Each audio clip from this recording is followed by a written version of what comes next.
La violence, c'est vraiment un sujet, très important et peut-être tabou. En tout cas, ça me fait penser à, un peu à l'image de notre société, à son fonctionnement actuel comme si tout était banalisé, en fait, comme si c'était, complètement OK, et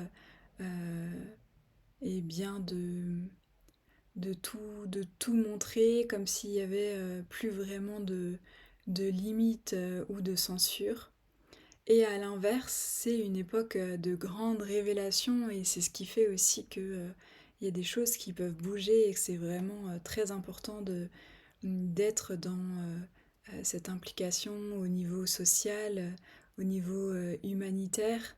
Et comme vous le savez sans doute, voilà, je fais partie d'une association notamment qui soutient les enfants dans une école indienne, et puis aussi d'une association, l'association où je me suis formée en art-thérapie en partie, qui va à la rencontre des enfants du monde et aussi évidemment de France, puisque la France fait partie du monde, pour proposer en fait cette créativité, cette art-thérapie co-créative, et voir comment est-ce que eh bien, nos épreuves de vie, nos souffrances peuvent être envisagées autrement, peuvent être déposées, peuvent être euh, travaillées, ou voilà, comment les traumatismes peuvent être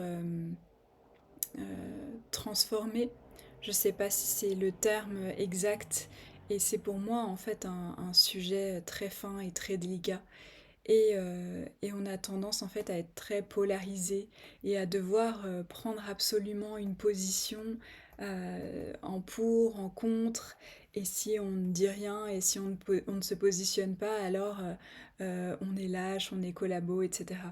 Donc c'est vraiment une époque où il y a tellement de bruit, de brouhaha et d'intensité que c'est pas toujours facile de s'y retrouver, et que euh, bah voilà, moi j'ai du mal en fait à me dire que je vais participer à tout ce bruit.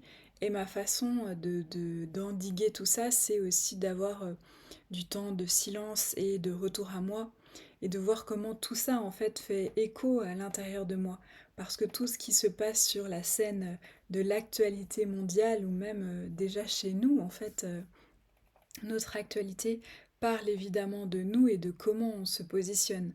Et là, ça veut absolument pas dire nier la souffrance ou justement tout ce que peuvent subir les victimes de tout genre, en fait. C'est vraiment pas le propos. Mais c'est plus de toujours aller dans cette nuance et de se recentrer. Et ça veut pas dire non plus qu'à certains moments on n'a pas besoin d'être radical, et qu'il faut se positionner pour soi, en fait, pour son propre bien. Pas pour un bien projeté ou pour un bien idéalisé ou une injonction extérieure, mais pour un bien en fait de soi à soi. Et en aucun cas un bien manipulé en fait par quoi que ce soit. Mais déjà pour arriver à ça, ça demande quand même une connexion à soi, ou alors une reconnexion à soi qui est très importante.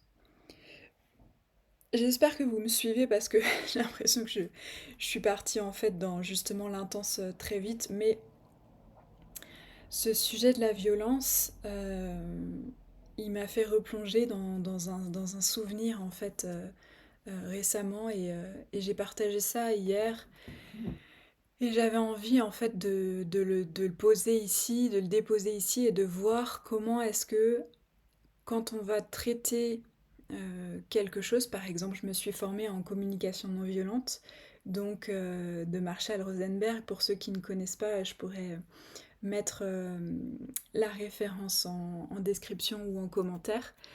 Toujours est-il qu'il y a une manière en fait de s'adresser à l'autre, et déjà en ayant conscientisé ses besoins, pour aller dans quelque chose de l'ordre de la non-violence. Sachant que dans notre vie incarnée et duelle, il y a toujours l'autre face de la pièce. Donc si on va contacter la non-violence, eh bien la violence, elle est toujours en creux. Il y a toujours quelque chose de cet ordre-là. Sauf si on est dans un cheminement vraiment très spécifique, notamment je pense aux yogis, etc. Mais n'empêche que Ce sont des états en fait qui se succèdent dans notre vie et qu'on peut traverser, mais il y a toujours les deux polarités à un certain niveau. Donc cette violence, on peut la voir projetée en fait dans l'autre, à l'extérieur dans le monde, mais qu'en est-il en moi, qu'en est-il en toi en fait? Et ça, là, ça devient plus touchy parce que on peut la réprimer et à un moment donné, en fait, ça va faire effet cocotte minute et il y a des choses qui peuvent ressortir de façon justement très violente et potentiellement extrême pour soi et pour l'autre. Et c'est là où on peut regarder ça avec plus de conscience. Moi, c'est ça qui m'intéresse ici. Donc pour vous partager, j'allais dire une anecdote, mais c'est plus qu'une anecdote, c'est un épisode de vie dont j'ai honte, mais qui m'a beaucoup appris en fait sur moi. Et je l'ai déposé ça en art-thérapie et ça a été vraiment très fructueux. Et je sais que parfois on n'est pas prêt en fait à entendre ou à regarder certaines choses et que ça peut justement nous bousculer dans ces aspects eh bien, de nous qui sont moins beaux ou qu'on assume moins. Donc c'était à l'adolescence, je devais avoir à peu près 13 ans et, euh, et je commençais donc à porter des brassières puisque transformation physique oblige et la poitrine commençait à être là, etc. Donc j'avais été éduquée à porter en fait quelque chose pour soutenir, pour maintenir en fait ces petits seins naissants. Et mon frère qui est juste après moi s'était amusé en fait à montrer ce soutien-gorge, si on peut qualifier ça de soutien-gorge, à le montrer comme un étendard. Et je sais pas, je pense que c'était l'accumulation d'années de frustration avec lui ou de différends, de difficultés. Et j'ai été prise d'un accès de violence. Il est venu me toucher dans quelque chose que moi je n'assumais pas à l'époque et d'intime. Et donc je l'ai frappé en fait physiquement.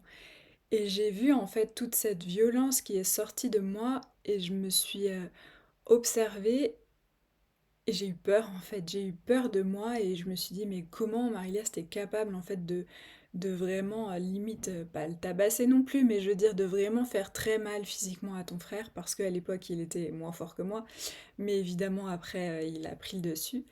Euh, En tout cas évidemment je sais pas mais en tout cas la tendance s'est inversée.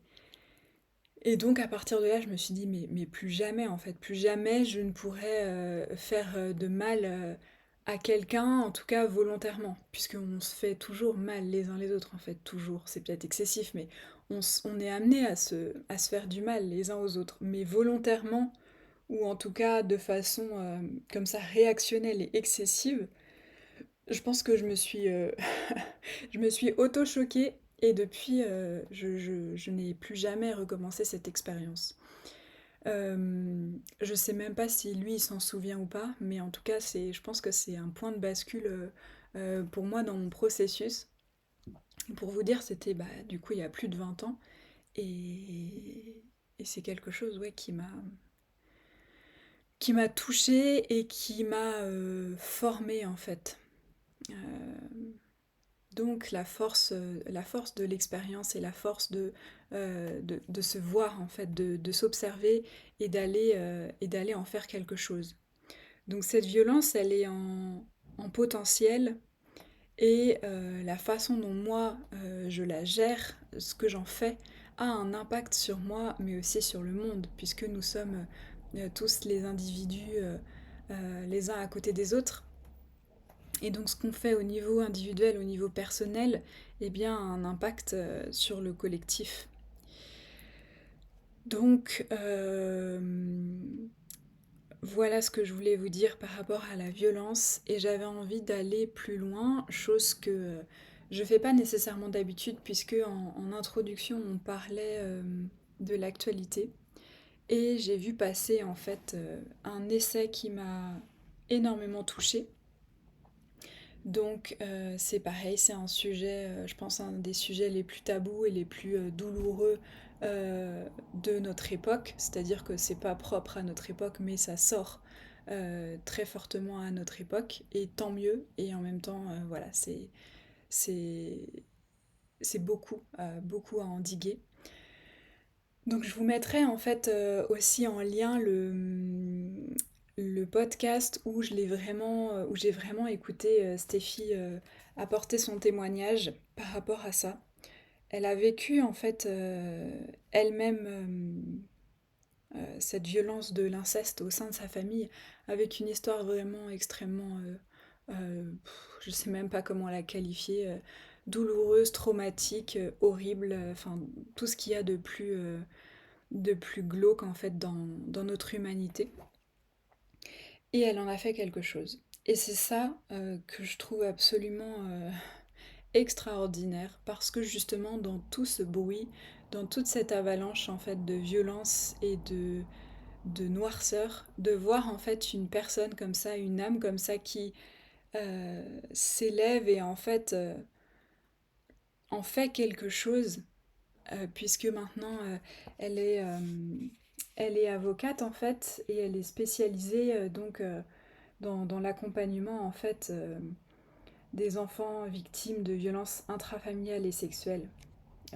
Voilà, elle est juriste et doctorante en droit privé. Et en fait, elle a fondé l'association Carl suite au décès de son frère, qui lui-même a été aussi victime.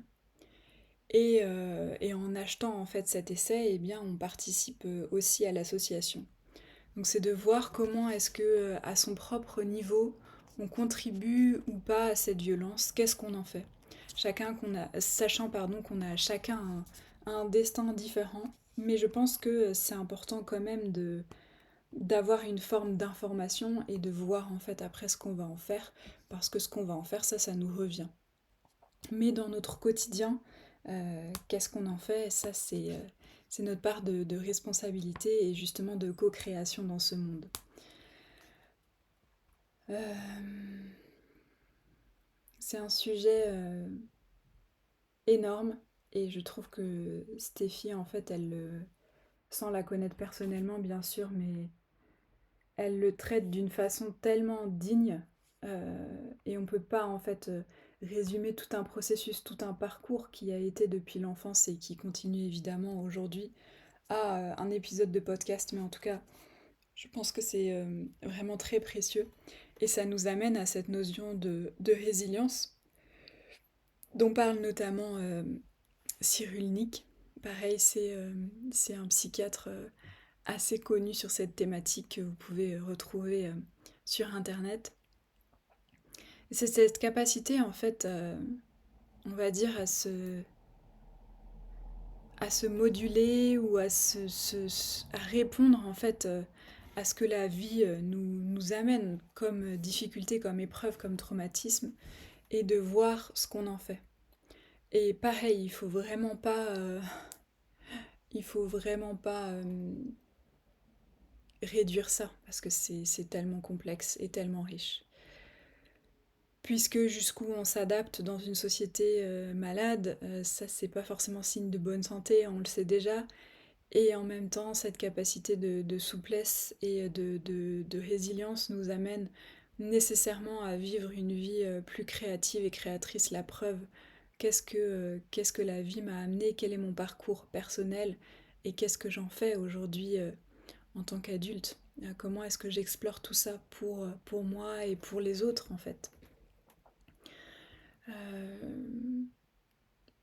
voilà ce que j'avais envie de vous dire aujourd'hui. J'espère que tout ça vous aura parlé. N'hésitez pas à faire part de votre expérience et à me dire ce que ça vient toucher potentiellement chez vous, tous ces sujets-là. J'essaierai de vous mettre toutes les références dont on a parlé en dessous de la vidéo. Et puis, si vous avez envie d'aller plus loin dans la création, dans la créativité, il y a toutes les ressources à disposition, que ce soit le cadeau créatif ou le programme de rentrée. Je vous dis à très bientôt, prenez soin de vous.